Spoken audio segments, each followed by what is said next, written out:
Olá a todos, dando continuidade à aula de cachaça, hoje a gente vai falar um pouco sobre a área de produção. Então, o alambique, ele tem paredes lisas e laváveis e piso impermeável. Por quê?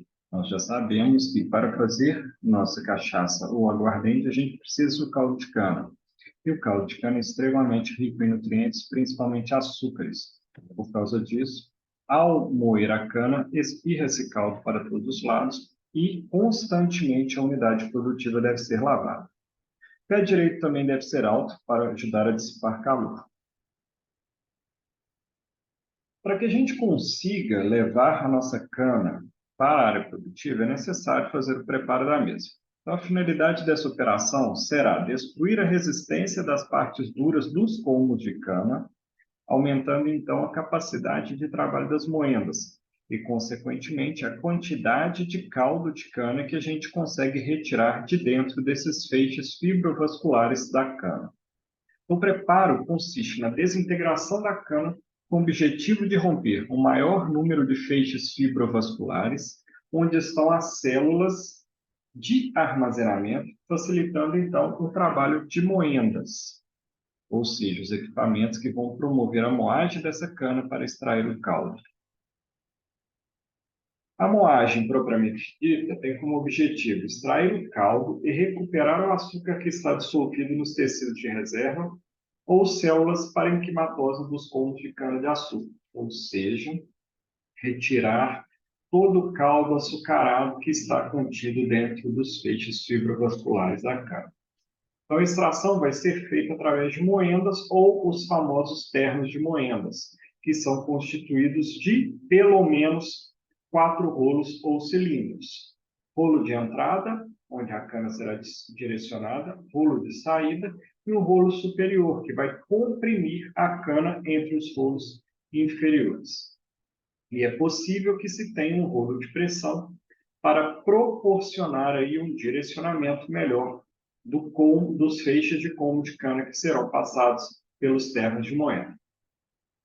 E aqui uma ilustração de como é esse equipamento. Mais uma imagem de como é uma pequena moenda de um pequeno alambique artesanal. Então, a gente tem a entrada da cana pelo outro lado, a cana é forçada a passar entre cilindro superior, entrada e saída, e sai o bagaço desse lado. E o caldo escorre entre os cilindros e cai no tanque de baixo. A matéria-prima destinada ao processo de produção do aguardente deve estar limpa, ou seja, apesar dela vir do campo, não pode conter folhas, não pode conter terra, não pode conter cinzas, com menor, então, teor de impurezas vegetais e minerais provenientes do campo e ser moída com a maior rapidez possível após o corte e carregamento, num prazo de até 24 horas no máximo. Então, a moagem ela deve ser feita em uma área coberta, protegendo aí funcionários, equipamentos e produto do sol. Piso impermeável, mais uma vez, ilustrando isso. Por quê? Porque espirra esse caldo de cana açucarado e rico em nutrientes para todos os lados. Então, tem que ser impermeável, tem que ser lavável, e essa moagem deve ser, no máximo, até 24 horas após o colheita, evitando a possibilidade aí de contaminação dos colmos de cana. É muito importante falar também que, durante a moagem, não pode ter contato de óleo ou graxa nos cilindros ou rolos por onde passam a cana, em contato então com essa cana. Mas por que precisa frisar isso? Porque são muitos os produtores, principalmente aqueles com pouco conhecimento, que, pensando que os cilindros são metálicos e tem a possibilidade deles estarem tão próximos que eles vão raspar entre eles pensam que o equipamento, estando corretamente lubrificado, vai favorecer a passagem da cana. Na verdade, vai contaminar a mesma com óleo ou graxa. E o caldo pós-moído, ao passar pela moenda, deve ser filtrado ou peneirado para retirar o excesso de bagacilhos, principalmente fragmentos pequenos de bagaço. E pode ser passado também por um processo de decantação, um pequeno tanque de decantação, para que as sujidades mais pesadas que o caldo fiquem retidas no fundo. E sempre que se utiliza moenda, essa área de moagem, é necessário lavar tudo, parede, piso e equipamento no final do expediente, para evitar contaminação e formação de biofilme. Estou aqui só ilustrando como que funciona a moagem. Então, feita a moagem, o caldo que está debaixo do tanque é bombeado para o tanque de decantação, que nada mais é um pequeno tanque com subdivisórias, onde o caldo entra por cima e circula entre as paredes, favorecendo o acúmulo das sujidades na parte de baixo, ou seja, sujidades mais pesadas não tem como seguir o fluxo normal. Então, peneiramento e decantação do caldo. O caldo extraído pelas moendas arrasta, então, várias impurezas grosseiras, tais como bagacilho, terra, torrões, etc. Sua separação é muito importante pelos inconvenientes que pode promover, uma vez que agem como focos de infecção. Se vem um torrão de terra do campo, provavelmente está contaminado com microbiologia do solo, o que proporcionaria aí uma contaminação do nosso caldo, que é indesejável. A separação pode ser realizada através de peneiras fixas, rotativas ou vibratórias, dependendo do grau de tecnificação de cada unidade. E os decantadores de caldo é onde o caldo passa lentamente enquanto separa-se das impurezas menores, que não foram eliminadas no peneiramento ou coamento e que poderão prejudicar a fermentação, porque já sabemos que fragmentos de terra podem conter contaminação microbiana. É muito importante e necessário que seja feita sempre a asepsia dos equipamentos e controlado a nossa fermentação.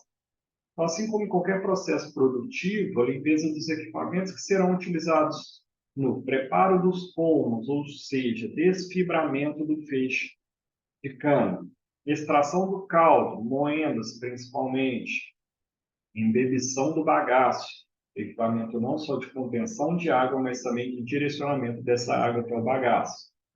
Coamento do caldo, principalmente peneiras, e a condução do próprio caldo, ou seja, as tubulações e bombas, deve ser regular e bastante rigorosa, ou seja, a asepsia, empregando-se água de boa qualidade, escovas e, se possível, utilizar uma fonte de vapor para proporcionar uma correta descontaminação. Sem esse manejo adequado dos equipamentos, pode-se observar a formação de focos de contaminações indesejáveis à fermentação, como eu já disse anteriormente, que se desenvolve por falta de asepsia, resultando em perda de açúcar e perda também de rendimento do processo, ou seja, açúcar que seria destinado para transformação por leveduras em álcool será consumido por bactérias. Então, feito a moagem, o coamento, a decantação dos caldos, vamos para o preparo e correção do mosto, que será fermentado por leveduras. Então, esse preparo e correção compreende toda a série de operações tecnológicas que visam acondicionar a matéria-prima, ou seja, caldo de cana, de acordo com as exigências da levedura alcoólica. E quais são os principais pontos que devemos observar, principalmente? Teor de açúcar, pH, para não ferir. Então, basicamente, pode ser dividido em duas operações: diluição e correções. Diluição quando o teor de açúcar é muito alto e correções, principalmente pH. Então, o preparo e a correção do mosto é a principal etapa na produção da cachaça que a gente consegue ter um pouco de controle e manejo para corrigir e adequar o nosso caldo para a fermentação. Cuidado redobrado com pisos e parede, principalmente na questão da asepsia e limpeza, evitando os focos de contaminação. Ajuste do Brix entre 14 e 16, a gente sabe que se está abaixo não adiciona açúcar, mas se está acima a gente dilui com água de boa qualidade. O ajuste do pH entre 4,5 e 5,6, favorecendo o crescimento microbiano e inibindo o crescimento bacteriano. Pé de cuba adequado, ou seja, utilização de um fermento baseado em levedura para a cachaçaria, para a produção de aguardente. E temperatura do ambiente onde será fermentado entre 28 e 34 graus, mantido nessas condições aí por pelo menos 12 a 24 horas. Então, o tempo de fermentação, corrigidas todas as condições, adequando-se o mosto para a fermentação por leveduras, Saccharomyces cerevisiae, vai ser de entre 12 e 24 horas. Feito isso, passadas essas 12 a 24 horas, o grau alcoólico do fermentado de cana-de-açúcar erroneamente chamado de vinho pelos produtores, possui entre 7,5% e 10% de álcool, ou 7,5 a 10 graus de GL. Todo mundo sabe que cachaça está entre 38 e 54 graus de GL, logo devendo ser destilada para concentração alcoólica. A nossa levedura alcoólica. As leveduras de interesse industrial mais importantes utilizadas nas cachaçarias são a Saccharomyces cerevisiae e Saccharomyces cerevisiae.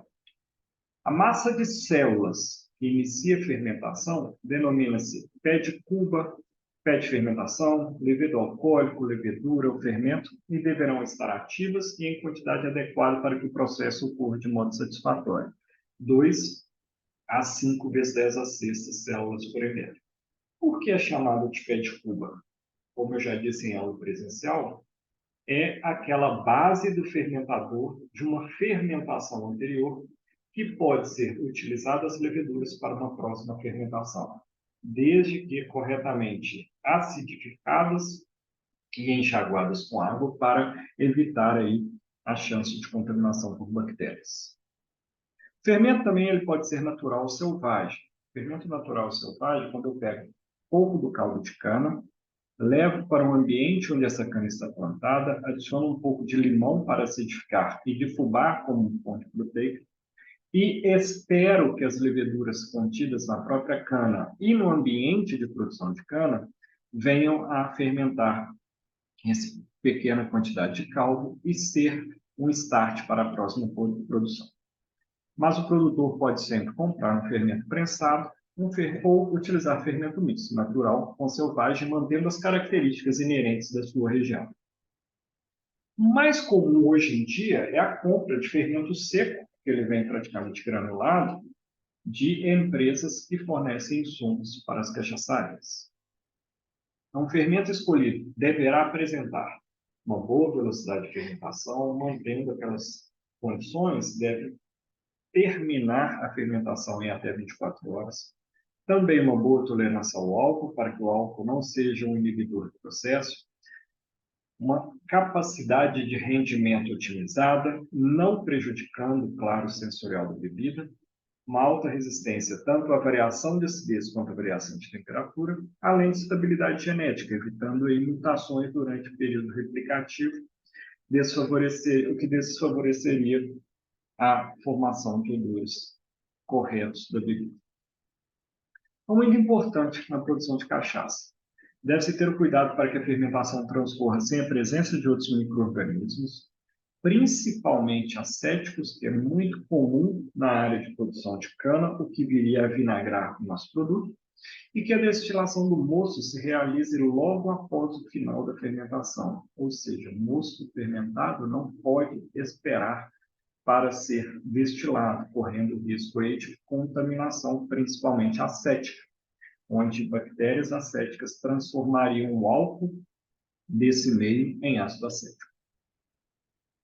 Dito isso, como são as salas e dornas de fermentação? Deve também, mais uma vez, ter piso impermeável para evitar focos de infecção, de contaminação. Paredes externas devem ser espessas para se evitar flutuações internas de temperatura que são desfavoráveis à fermentação. Ou seja, uma parede espessa funciona como isolante, a temperatura do ambiente externo não tem uma influência muito alta com a temperatura interna. Mas, por gerar calor, as paredes devem ser dotadas de portas e janelas amplas para facilitar a dissipação desse calor interno por ventilação. Ou seja, caso a geração de calor ultrapasse 32, 34 graus, abrem-se as portas e as janelas, favorecendo aí o resfriamento do ambiente. Então, a fermentação propriamente dita. A fermentação é todo fenômeno causado por micro-organismos vivos, sejam bactérias, fungos ou leveduras, que vão decompor e transformar o substrato. No caso específico, sacarose. Então, no caso específico da fermentação alcoólica, o processo é realizado num substrato açucarado, ou seja, caldo de cana rico em sacarose, que será transformado em CO2, o gás carbônico, e etanol, através da ação predominante de leveduras Saccharomyces cerevisiae. As dornas de fermentação, onde serão acondicionados esse mosto para a fermentação, podem ser construídas de diversas maneiras, mas atualmente o mais comum são tanques cilíndricos de aço inox. Então, o material pode ser de alvenaria, pode ser de madeira, mas atualmente chapas de metal, favorecendo a higienização. A forma cilíndrico com fundo cônico é o mais comum, e a relação mais comum também é altura versus diâmetro entre 2 e 1. Isso favorece um pouco aí a disseminação das leveduras e evita a aerobiose no fundo do tanque. Podem ser refrigerados caso sejam grandes tanques expostos ao tempo, tomando insolação. Então, é bom que eles sejam encamisados para que sejam corretamente resfriados. Se é um encamisamento, então ele tem serpentinas, mas pode ter externamente canalização perfurada em forma de coroa. Sobe água gelada por esse tubo, tem uma coroa de um tubo todo perfurado em cima e escorre água fria pela lateral externa do tanque, proporcionando aí o resfriamento do mesmo. Então, essa é uma imagem de um tanque em fermentação, onde apresenta-se várias bolhas providas aí pelo desprendimento de CO2. Um tratamento do fermento para reuso. Eu quero aproveitar a massa de leveduras que vem da fermentação anterior. Então, eu devo ter cuidados com as células de leveduras ou o famoso fermento, são fundamentais para que haja uma otimização do seu aproveitamento, resultando no maior rendimento, ou seja, conversão de açúcares em álcool. A alimentação das dornas com o mosto diluído é necessária para que predomine o processo de degradação dos açúcares pela respiração. E o que eu quero no processo respiratório? Multiplicação celular e rápida colonização no meu mosto. Separo do mosto sobrenadante das células de fermento, acidifico o meio residual contendo as minhas células de fermento por aproximadamente 2 horas, com pH entre 4,5 e 5, inibindo aí as bactérias, e eu consigo, com isso, o meu pé de cuba corretamente tratado. Então, o tratamento deve ser seguido de lavagem de fermento com água potável, declorada, porque o cloro inibe as leveduras, já sem ácido e ar, visando a desintoxicação do etanol, de ácidos, entre outros compostos formados.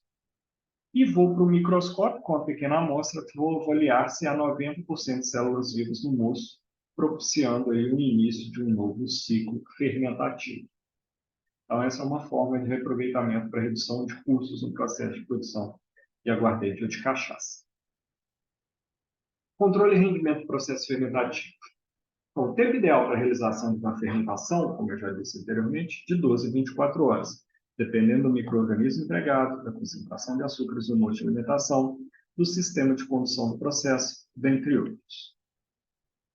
O indicativo que a fermentação é pura é quando o ambiente de fermentação que contém as dornas em fermentação possui um cheiro agradável, frutado, com formação de espumas leves, com bolhas pequenas e regulares que se rompem com facilidade. Então, esse é indicativo que a fermentação ocorre por leveduras. Caso eu tenha fermento contaminado, ele deve ser descartado do processo, lavando-se a dorna com água quente, preparando, ou com vapor, preparando-se novo pé de cuba para o próximo ciclo de fermentação. E como eu detecto que esse fermento está contaminado? Quando o cheiro é acético, eu tenho formação de espuma viscosa, com bolhas grandes que não se rompem com facilidade. Então, devo seguir todas as orientações técnicas e atendendo com bastante rigor para evitar aí a possibilidade de contaminação. Então, alguns parâmetros empregados para a condução correta da fermentação. Concentração de açúcares. Eu tenho que observar se essa concentração está entre 14 e 16 e avalio o declínio do açúcar ao longo do tempo. Temperatura do mosto em fermentação. As leveduras em fermentação mantêm uma temperatura entre 30 e 32 graus, se o ambiente for bem isolado, e caso resfrie rapidamente, porque já está no declínio de fermentação. O tempo de fermentação, entre 12 e 24 horas, o ideal. Se ela se arrasta por mais que 24 horas, a chance do mosto estar contaminado por bactérias é muito grande. O cheiro, um outro indicativo, se é frutado, ou com cheiro característico da cana, é indicativo de fermentação pura, mas se é acética ou de putrefação, contaminação bacteriana. O aspecto de espuma, como já disse anteriormente, pequenas bolhas que se rompem facilmente, chance de estar correndo tudo corretamente, mas são bolhas grandes, viscosas, que não se rompem com facilidade, possibilidade de contaminação. Acidez e pH, mantendo o mosto acidificado, a chance de contaminação é reduzida. E os açúcares residuais, é importante serem avaliados também para que eu não tenha uma fermentação no tempo de espera entre a fermentação e destilação. E uma forma de avaliar se tudo correu corretamente é o rendimento do meu processo. E partindo aí de 16 graus Brix, eu tenho que ter em torno de 10 graus de hélio no processo final. Então, algumas características dessas fases de fermentação. Preliminar, quando eu tenho principalmente crescimento das leveduras na fase respiratória. Então, tem um consumo de açúcares resultante na predominante multiplicação de leveduras, altamente respiratória.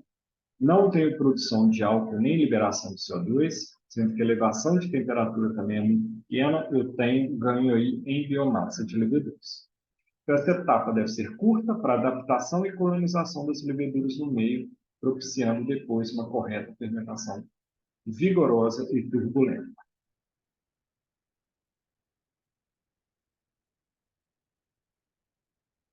Então, a fase seguinte da fermentação, a fermentação principal, onde vai ocorrer um significativo desprendimento de CO2, uma intensa produção de álcool, convertendo então sacarose em etanol, elevação rápida da temperatura e dos teores de ácidos, mantendo ainda mais a condição de acidificação do meio, baixamento de pH, formação de espumas e redução significativa da densidade do mosto e fermentação. Porque o açúcar, que é mais denso que a água, cai em quantidade. E o álcool, que é menos denso que a água, aumenta em quantidade. Então, a densidade cai pelos dois fatores. Então, pessoal, mostrando mais uma vez a fermentação e para a cachaça sempre aberta, exibindo aí a espuma de superfície. E a fase complementar, ou fechamento da fermentação, quando eu tenho o consumo dos açúcares que ainda estão disponíveis no meio, já fechando o ciclo fermentativo, verifica-se um leve aumento da acidez, redução da temperatura e também redução do desprendimento de CO2, ou seja, menos borbulhamento. Completa-se, então, a fermentação alcoólica, a superfície do mosto fica estável, sem formação de espuma e de bolhas, sendo, então, considerada a fermentação concluída. E alguns controles desse processo. Como eu disse anteriormente, esse é um resumão de tudo que ele acontece. Fator cheiro. Se é agradável, frutado, predominância de leveduras. Se é desagradável, um cheiro de vinagre, presença de contaminantes. Formação de espuma leve, predominância de levedura. Formação de espuma persistente, presença de contaminantes. Se as bolhas são pequenas, predominância de leveduras. Se possui só bolhas grandes, predominância de contaminantes. Ruptura das bolhas é fácil e contínua, predominante de leveduras. Se elas não se rompem facilmente e crescem em tamanho cada vez mais, possibilidade da presença de contaminantes. O tempo de fermentação leva aí de 12 a 24 horas, predominância de leveduras, e se é maior do que 40 horas, 24 horas se arrastando até 48 horas, chance de contaminação bacteriana. Feita essa fermentação, a gente vai fazer a transferência do nosso mosto ou para tanque de equalização ou para a própria dorna de destilação ou panela de destilação. Para eu retirar corretamente esse caldo fermentado para sofrer a destilação, eu não posso coletar diretamente do fundo, porque eu vou ter uma massa de leveduras depositada quando o mosto está estável.